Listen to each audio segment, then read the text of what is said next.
tema da redação do Enem 2024 foi esse, hein? Que show da Xuxa é esse? Que show da Xuxa é esse? Que é isso? Desafios para a valorização da herança africana no Brasil. Que é isso? Muito bom! Só que o INEP, como sempre, colocou uma pegadinha nessa frase temática que, infelizmente, vai fazer com que muitas pessoas tangenciem o tema. Não vai haver fuga ao tema, tá? Mas pode haver tangenciamento. E vamos combinar que, na verdade, a função do INEP, enquanto organizador da prova do Enem, é justamente selecionar, é justamente retirar pessoas desatentas e selecionar pessoas mais atentas. Eu estou fazendo esse vídeo aqui, então, para te contar que pegadinha é essa e também para te mostrar quais ideias que você poderia ter usado nessa redação. E no final do vídeo eu vou te mostrar uma redação pronta, completa, que eu fiz aqui agora para você comparar o que eu fiz com o que você fez. E eu não tô gravando esse vídeo para você ficar mais ansioso que você já não monstro. E eu realmente quero valorizar você, porque eu sei que agora, vir aqui no vídeo, falar o que você deveria ter escrito, ou o que você não poderia ter escrito, é muito fácil para mim. Porque eu sei que você estava sozinho lá na prova do Enem, cheio de ansiedade, cheio de angústia, cheio de coisa para fazer, cheio de questões. Então eu quero realmente que você veja esse vídeo, não para ficar mais ansioso, mas sim para ficar mais tranquilo, mais confortável. Comparar aquilo que eu fiz com o que você fez, para que você consiga ir para o segundo dia de prova com a sensação leve de que você fez aquilo que tinha que ser feito, independentemente do teu resultado. Eu tenho certeza de que você foi bem nessa prova,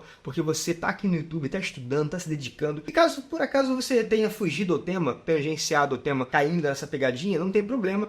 Eu tô aqui também para te acolher, para te ajudar. Eu vou separar esse vídeo em 3 partes, tá? Vou te mostrar qual que é o planejamento CDA das ideias que você poderia ter feito nessa redação. Também vou te mostrar qual que é essa pegadinha que infelizmente fez com que, ou vai fazer com que muitas pessoas tangenciem o tema. E também vou te mostrar uma redação pronta, completa, para você comparar o que eu fiz com o que você fez, tá? E vou deixar também aqui no link da descrição do vídeo, fixado no primeiro comentário, um link para você me chamar no WhatsApp, para você me mostrar o que você fez. E aí eu vou trocar uma ideia contigo lá e vou te mostrar exatamente se você fez está certo ou se poderia ter ajustado alguma coisa, beleza? E vou colocar no comentário fixado para você me chamar no WhatsApp e você me mostrar o que você escreveu na sua redação. Me chama agora, hein? Não sei se vou conseguir responder todo mundo, mas me chama lá, tá? Tamo junto. Bora então, planejamento CDA nada mais é do que crítica, direito e argumentos. Quando você lê o tema valorização, desafios da valorização da herança africana no Brasil, qual que é a crítica principal que você tem que fazer? Você vai dizer que a herança africana ela não tem sido valorizada no Brasil. Então, a desvalorização da herança africana representa grave problema no Brasil. Pronto, essa foi a crítica principal, o C. E qual que é o direito relacionado ao tema? O direito relacionado é o direito à igualdade e à cultura. Exatamente, existe uma pegada forte nesse tema para falar de cultura africana. Esse tema, galera, ele tem muito a ver com o Enem 2016, do ano que eu tirei 1000, que foi sobre intolerância religiosa. Só que a questão religiosa, ela é um pedaço dessa herança histórica. Se você, por acaso, fez a redação do Enem falando só sobre religião, você tangenciou o tema. E tem um pouquinho a ver com a pegadinha que eu vou falar no segundo tópico do vídeo, certo? E argumentos? Quais argumentos eu poderia ter criado para essa redação? Primeira coisa, a gente não cria argumentos. A gente escolhe os argumentos dentro de uma lista de argumentos válidos da DENUAI: desigualdade, egoísmo, maldade humana, omissão do Estado, antigos pensamentos e invisibilidade. É por isso que aqui no canal a gente não fica tão focado em acertar o tema do Enem. Se acertar seria ótimo, né? Só que a gente fica focado mais em entender e interpretar qualquer tipo de tema. Nesse tema a gente poderia ter escolhido 2 argumentos. Quais são, profinho? Poderia ter falado sobre a questão dos antigos pensamentos, os pensamentos retrógrados, aqueles pensamentos que enaltecem a cultura europeia, portuguesa, etc. e desvalorizam a cultura africana. Então, antigos pensamentos pode ser o argumento 1. E o argumento 2, como sempre, poderia ser a omissão do Estado. Afinal de contas, o Estado ele também tem uma responsabilidade histórica nessa valorização ou na desvalorização das culturas africanas. Então, basicamente, meu planejamento CDA ficou assim: crítica, a desvalorização da herança africana representa grave problema no Brasil. Lembra sempre de, na tese, você usar verbo no presente, tá? Porque o verbo no presente, ele fortalece a argumentação. O direito, na verdade, vou usar 2 direitos, vai ser o direito à igualdade e o direito à cultura. Por quê? Por conta dessa dualidade da palavra herança. E também os argumentos, eu vou escolher antigos pensamentos no seu argumento 1 e omissão do Estado do argumento 2. Muito bom! Bota aí nos comentários se você fez mais ou menos esse planejamento. Pode assim, profinho, fiz mais ou menos esse planejamento. Gostei, coloca aí que eu vou responder o teu comentário, que eu sou um maníaco do comentário. Vamos falar agora então da pegadinha. Que tal de pegadinha é essa, profinho? Presta atenção numa coisa. Por que o tema não foi desafios da valorização da cultura africana? E sim, em vez de terem colocado a palavra cultura, colocaram a palavra herança. Sabe que a escolha do vocabulário de cada uma das palavras do tema é uma escolha estratégica. Eles não fazem aleatoriamente. Não é o estagiário do INEP que simplesmente fala, eu vou digitar qualquer coisa aqui. Não, monstro. Cada palavra é milimetricamente, é friamente calculada, beleza? Para você tangenciar o tema, porque ele não tem, infelizmente, não tem vaga na faculdade para todo mundo. Então, o INEP e a banca, a Sebrasp, ela, enquanto avaliadora, ela precisa fazer alguma coisa para poder fazer o corte dos candidatos. E a pegadinha, ela está na palavra herança, certo? O que tem a palavra herança? 3 coisas. Quando a gente fala uma herança, a gente fala em um patrimônio que foi passado pelos nossos antepassados. Um patrimônio deixado pelos meus antepassados. Então, quando eu falo herança africana, que eu tenho que valorizar, eu tenho que assumir que eu tenho antepassados africanos. Exatamente. O brasileiro, necessariamente, 99% dos brasileiros tem uma origem, uma herança africana. Por mais que você negue, por mais que você tenha pele branca, por mais que você nem imagine que você possa ter um antepassado africano, sim, desculpa, caso você não saiba, está sabendo agora. Então esse tema, ele tem uma pegada antirracista, justamente para mostrar que todos os brasileiros, ou que a maioria deles, tem um pezinho na África, monstro. Então você realmente precisava ter falado desse patrimônio. Segunda coisa que a palavra herança tem. Herança necessariamente é algo positivo, é algo bom, é algo a ser valorizado. Então você realmente precisava ter mostrado que isso tem que ser valorizado, que tem que estar na nossa raiz, que a gente realmente não simplesmente tem que aceitar, a gente tem que honrar aquilo que foi deixado pelos nossos antepassados africanos. E a palavra herança, ela também tem uma pegada cultural muito forte, é algum costume que foi passado. A herança também tem a ver com costumes que são transmitidos de geração para geração. Então, por exemplo, aqui no Brasil, nós temos vários costumes. Na religião, por exemplo, a Umbanda, o Candomblé são oriundas da matriz africana e precisam ser valorizadas. Outra coisa, a comida, a culinária, feijoada, por exemplo, acarajé, o vatapá, que também são heranças na nossa gastronomia. Na música, por exemplo, samba. Então você poderia, aliás, deveria ter citado esses costumes e valorizado eles na redação. E também existe uma herança africana na pegada artística, na literatura, por exemplo. Fiz um vídeo aqui no meu canal falando sobre literatura africana, que embora seja muito relevante para o nosso arcabouço cultural, o Brasil acaba desvalorizando autores como Mia Couto, Paulina Chiziane, que são relevantes ali e muita gente não conhece, embora seja obrigatório pela Base Nacional Comum Curricular que as escolas ensinam literatura africana, muitas escolas ignoram. Então, basicamente, se você não falou de nada histórico, se você não falou que é algo positivo que foi transmitido dos antepassados para agora, e se você não falou dos costumes, me desculpa, mas você pode tangenciar do tema. Caso você tenha falado da pegada histórica, bota aí para fim, graças a Deus, não tangenciei o tema e deu tudo certo, bora seguir. Então agora, galera, eu vou mostrar para você aqui a redação que eu escrevi, para você dar uma olhada naquilo que eu fiz, para você ficar tranquilo e comparar com aquilo que você fez também, tá? Se você quiser, depois que eu faço um vídeo analisando cada linha dessa redação, bota nos comentários, para fim, analisa aí cada linha da tua redação, quero ver, monstro, beleza? Então bora aqui, ó, comecei a minha redação com essa abordagem, mostrando que em 1948, a Organização das Nações Unidas promulgou um dos documentos mais importantes da história moderna, a Declaração Universal dos Direitos Humanos, cujo conteúdo assegura a todos a igualdade e a cultura, beleza? Reparou que eu fiz aqui, ó, aquela seleção do direito, coloquei aí na minha redação, Cultura e Igualdade. A tese vem assim, ó, entretanto a desvalorização do legado africano no Brasil, olha só, para não repetir herança, a gente poderia usar a palavra legado. Provavelmente muita gente repetiu a palavra herança, impede que os princípios postulados pela ONU sejam plenamente realizados na prática. Essa aqui foi minha tese, tá? E aí eu fecho os meus argumentos agora, dizendo assim, a solução do problema pressupõe que se combatam os pensamentos retrógrados sobre a influência africana na formação do país, bem como a negligência governamental em relação a esse desafio. Aqui a gente tem, galera, o argumento 1, que foi antigos pensamentos ou pensamentos retrógrados sobre a influência africana, e o argumento 2, negligência governamental.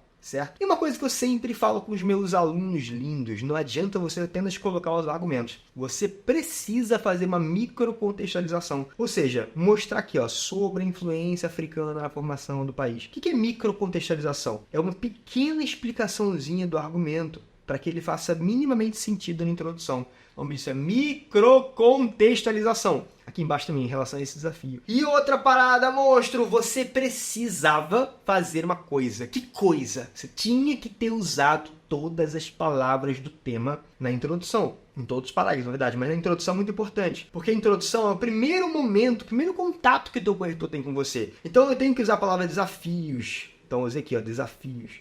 Eu tenho que usar a palavra valorização. Então aqui, ó, valorização. A palavra herança, excelente. Aí coloquei a palavra aqui, ó, legado africano, excelente, legado. E também coloquei a palavra africana aqui, africano e Brasil, Brasil. Certo? Pronto. Aí mostrei todas as palavras do tema na minha introdução. A parte mais desafiadora, sem dúvida, é o desenvolvimento. Eu quero desafiar você. Vou desafiar você agora a entender quais foram as minhas ideias do argumento e comparar com o seu, para você realmente ver a tua linha argumentativa se combinou com a minha, certo? Se deu match. Se deu match. Que demais! Na minha argumentação com a sua. Vamos então agora para o desenvolvimento. Presta atenção, monstro! Não deixa ninguém te incomodar, não. E eu comecei assim o meu conectivo diante desse cenário. A falta do reconhecimento do patrimônio afrodescendente evidencia a marginalização cultural. Sabe um erro que muitos estudantes cometem? Talvez você tenha cometido ou não. Me fale depois se tu cometeu ou não. Olha só, olha para minha redação. Muitos alunos bons citam o argumento 1, pensamentos retrógrados, por exemplo, tá? E depois, na hora de fazer o tópico frasal, que é a primeira frase do desenvolvimento logo na sequência, eles repetem a palavra pensamentos retrógrados aqui, ó. Então, por exemplo, quando eu falo falta de reconhecimento do patrimônio, é uma forma de não repetir a expressão pensamento retrógrado. Porque se você usar pensamento retrógrado aqui, você está repetindo palavra muito perto, não pode repetir palavra muito perto. Então você pode perder ponto na competência 4, que avalia a coesão. Então vamos seguir aqui. Agora o repertório que eu usei foi o período colonial. Porque na verdade toda essa desvalorização da nossa herança afrodescendente, ela vem do período colônia, do Brasil colônia. Durante o período colonial, as influências africanas foram sistematicamente minimizadas ou apagadas em prol de uma visão eurocêntrica da identidade nacional. Por exemplo, a minha mãe, ela é umbandista e meu pai, ele é evangélico. E a minha mãe, quando eu era bem criancinha, ela me levava no centro de Umbanda. E meu pai era veementemente contra. Ele falava que era coisa do inimigo das nossas almas. Ele falava que era coisa do mal. E eu, enquanto criança, cresci ouvindo isso e aceitando isso. Por isso que hoje, enquanto adulto, é um exercício desconstruir esse preconceito histórico. Você entendeu essa parada? Então, realmente, eu acredito que esse tema do INEP, ele veio ao encontro dessa nossa cultura, que na verdade motiva e justifica erroneamente a questão do racismo e da intolerância religiosa. Sob esse viés, vamos argumentar agora, hein? A contemporaneidade ainda perpetua esse eurocentrismo iniciado no Brasil colônia. Então eu vou comparar agora, trazer aquilo que estava acontecendo antigamente e vou mostrar que isso acontece ainda. A contemporaneidade ainda perpetua esse eurocentrismo, ou seja, a visão do mundo orientada como se fosse a visão da Europa. Inclusive, por exemplo, não sei se você sabe, mas quando você tem aquela expressão, me dá um norte. Quando a gente fala me dá um norte, essa expressão é uma expressão eurocêntrica, porque as grandes navegações, elas usavam a bússola, e a orientação da bússola era sempre ao norte, olhando para a Europa. Então, por exemplo, quando o navio estava perdido, eles olhavam a bússola para buscar o norte. Então, ou seja, olhar para a Europa. Então, Quando você usa a expressão, eu preciso de um norte, você está reproduzindo uma fala eurocêntrica. Por mais que você às vezes não perceba, nas nossas expressões idiomáticas sempre tem um eurocentrismo enraizado. Que é isso, prof? Não sabia disso, monstro! Legal, bem louco! Haja visto preconceito contra tradições afro-brasileiras, como Umbanda e Candomblé. Você percebe então, quando você se coloca no lugar da vítima que está sendo oprimida, fica muito mais fácil você dar exemplos. E aqui, eu trouxe um exemplo. Preconceito contra tradições afro-brasileiras, como Umbanda e Candomblé. Se você acompanha aqui meu canal, minimamente você já ouviu falar sobre os exemplos anti-lacuna, que inclusive eu falo no meu livro na página 71, Guia da Redação Nota 1000. Se você tem, abra aí para ver sobre os exemplos. E dei mais um aqui, tá? Esse descaso social também se exemplifica pela falta de debate na família e na escola sobre a influência de poetas e artistas de origem africana. Então, o exemplo 2, tá? Então, falta de debate na família e na escola sobre a influência de poetas e artistas. Então aqui eu vou chamar de P1 esse primeiro problema e P2 o segundo problema.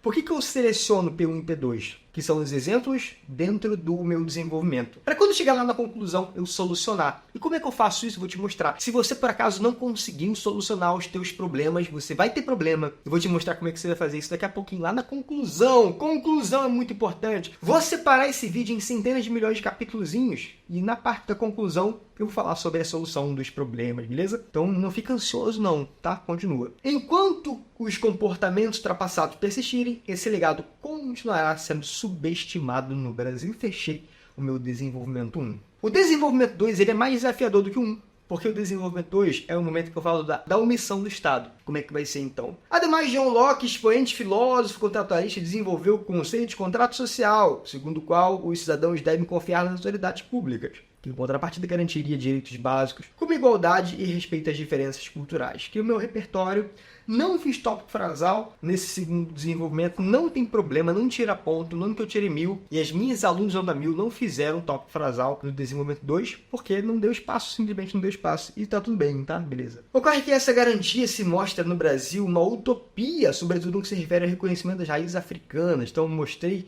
que a ideologia do filósofo John Locke é uma ideologia utópica, sonhadora, praticamente irreal, tá? Agora eu vou dar exemplo, porque eu tenho que dar exemplo dessa utopia. Por que é uma utopia? Me dá exemplo, está faltando?